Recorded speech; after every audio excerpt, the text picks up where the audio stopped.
कहानी की शुरुआत सारा नाम की खूबसूरत लड़की से शुरू होती है जो अपनी गाड़ी में बैठी अपने बॉस से बात कर रही थी। सारा के बॉस का नाम क्रिस था और सारा उसकी असिस्टेंट थी। क्रिस मशहूर मूवी स्टार था, लोग उसके दीवाने थे, उसकी एक झलक पाने के लिए तरसते थे। आज उसकी सारा से किसी बात पर बहस चल रही थी।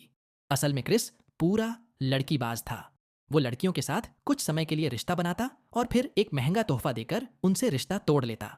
आज भी उसने शैली नाम की लड़की के साथ यही किया था और अब वह सारा को शैली के घर से नेक कच्छे बनियान वापस लाने को कहता है, जिसे सुनकर सारा उसे बुरा भला कहने लगी। वो कहती है कि अब मैं यह घटिया काम और नहीं कर सकती।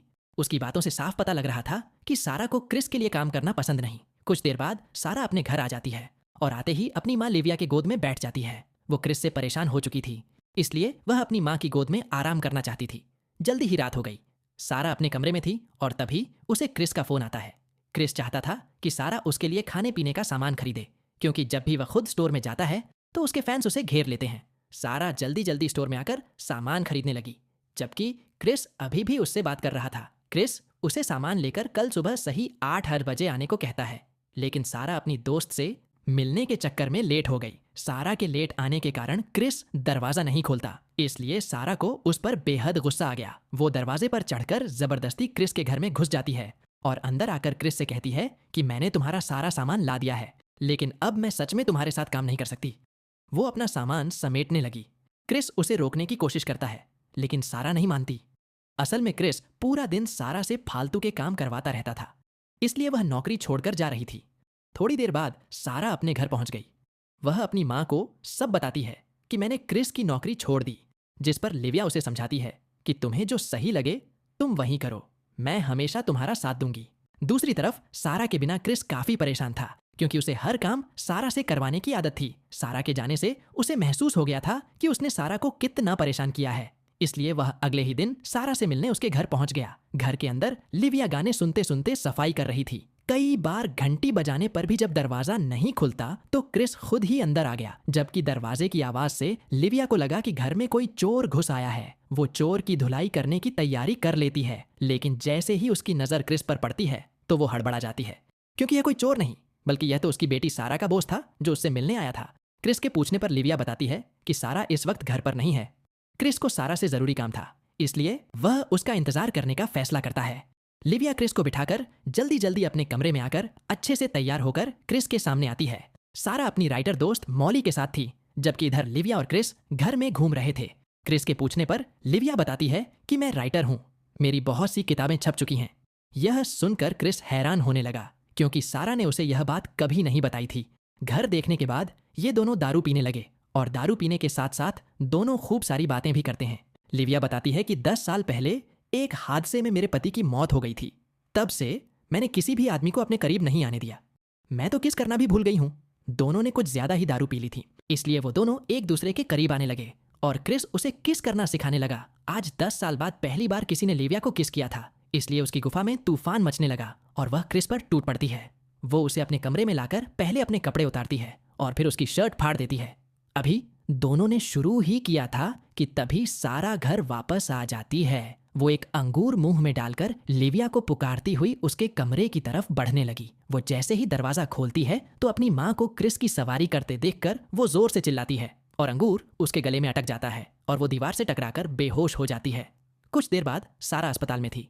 वो अपनी माँ को अपने बॉस से दूर रहने को कहती है, जबकि लिविया का कहना था कि तुम्हें इतना बुरा मनाने की कोई जरूरत नहीं, हम तो सिर्फ अपनी प्यास बुझा रहे थे। इतने में डॉक्टर आकर सारा को देखने लगा और तभी क्रिस भी वहां आ जाता है, क्योंकि वेटिंग रूम में उसके फैंस ने भीड़ लगा ली थी।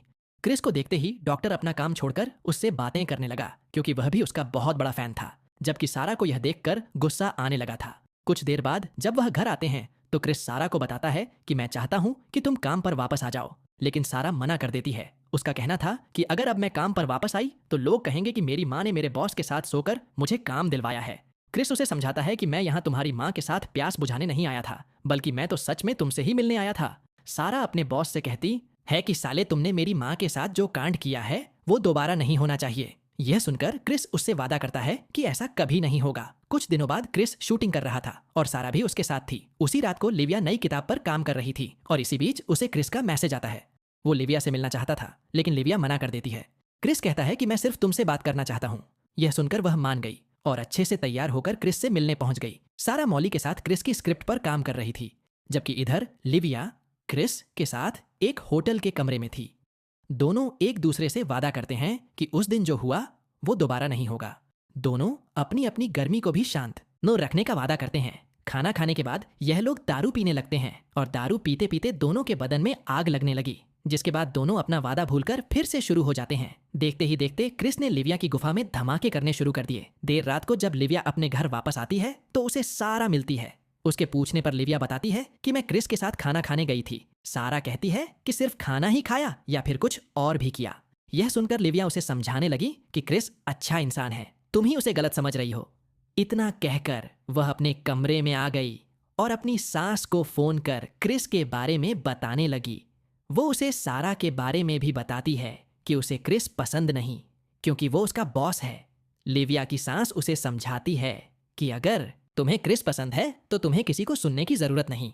अपनी सास से बात कर लिविया को काफी अच्छा लग रहा था और उसने क्रिस के साथ आगे बढ़ने का फैसला भी कर लिया था।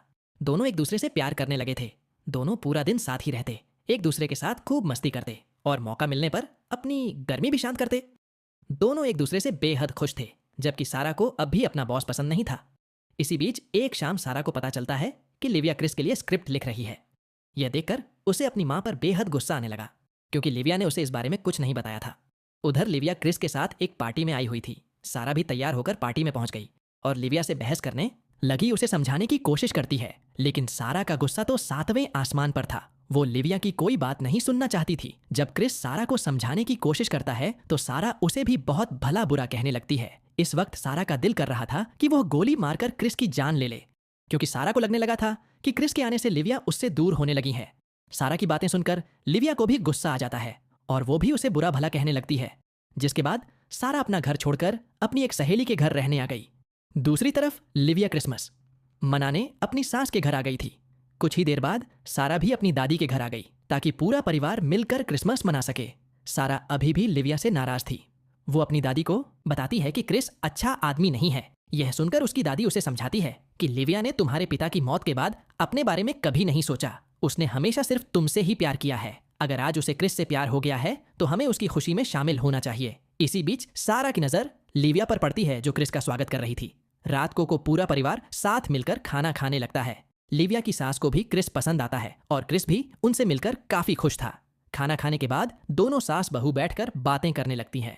लिविया बताती है कि सारा का बाप मुझसे तलाक लेना चाहता था, क्योंकि उसका किसी और के साथ चक्कर चल रहा था, लेकिन तलाक लेने से पहले ही उसकी मौत हो गई और उसके चक्कर के बारे में किसी को कुछ पता नहीं चला। क्रिसमस मनाने के बाद अगले ही दिन यह लोग वापस जाने लगे। जब सारा क्रिस की गाड़ी में सामान रखने लगती है तो उसे गाड़ी में वही तोहफा मिलता है जिसे दे लेकर क्रिस लड़कियों से ब्रेकअप करता था। सारा समझ गई कि अब वह उसकी माँ से ब्रेकअप करने वाला है। पहले तो सारा कुछ नहीं बोलती, लेकिन जब वह सभी लोग घर वापस आ जाते हैं तो सारा से रहा नहीं जाता और वो लिविया को तोहफा दिखाकर बता देती है कि क्रिस जब भी ब्रेकअप करता है तो लड़की को यही तोहफा देता है और अब यह तुम्हारे साथ भी वही करने वाला है। लिविया को सारा की बात पर यकीन हो जाता है और वह क्रिस को अपने घर से जाने को कह देती है।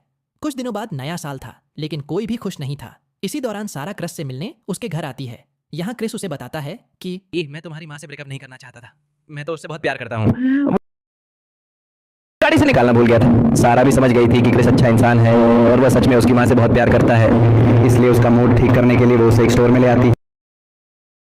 लिविया को लेकर स्टोर में पहुंच जाती है। जैसे ही लिविया अंदर आती है तो उसकी नज़र क्रिस पर पड़ती है और दोनों एक दूसरे को देखकर हैरान होने लगते हैं। असल में ये सब तो दादी पोती की योजना थी, ताकि सारा अपनी गलती के लिए दोनों से माफ़ी मांगती है और वहाँ से चली जाती है।